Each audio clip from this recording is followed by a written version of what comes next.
It is 5:19. Here's the word of the day. Proverbs 19. I'm doing verses 2 and 3. Enthusiasm without knowledge is no good. Haste makes mistakes. People ruin their lives by their own foolishness and then are angry at the Lord.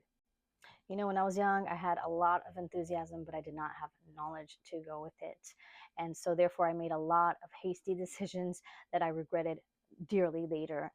And so, I want to encourage you, this is a word for somebody today, that it's okay to be enthusiastic, but ask the Lord to give you knowledge and wisdom to go with that enthusiasm so that you know how to handle the passions that God placed in you, because He does place passions in us.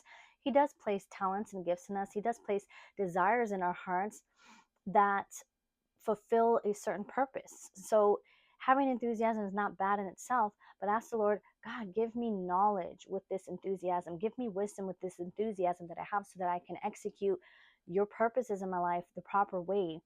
And don't be hasty in your decisions. The Bible also says that in the multitude of counselors, there's safety. Go get counsel. Go speak to wise people. If you walk with the wise, you're going to be counted as wise. Look for wise people, maybe someone older than you, maybe someone who's been through things, and listen to those that are older and that have walked the path and made their own mistakes, so that you can learn from their mistakes, so you don't have to follow those same errors that other people fall into. It's better to learn from other people's mistakes than to have to learn from your own mistakes. Trust me, it's very painful.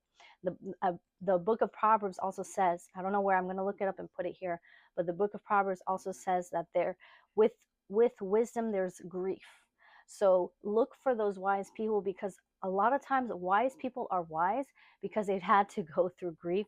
They've had to learn things the hard way, unfortunately. So listen to those wise people so that you can be wise and that you can avoid those pitfalls. And then secondly, it said people ruin their lives by their own foolishness and then are angry at the Lord. How many people in the world today are blaming God for their own decisions, their own mistakes? People even turning away from God, saying, I want nothing to do with God because my life is in ruins, when they're the ones that cause their lives to be in ruins. So that happens a lot. And that happens because people don't seek the Lord concerning the path that they're supposed to walk in their lives. They don't consult with wise people. They don't read the word to at least get a guideline as to how you're supposed to live and how you should be guiding your decisions. And then they blame God. So the word for today is for someone, and it is, don't be hasty in your decisions. Wait, be patient, take time, go get counsel, read the word, consult with the Lord before you make any big decisions and even small decisions. Invite Him in every decision you make, because you will not regret it later. You will be thankful later that you did. And it's okay to be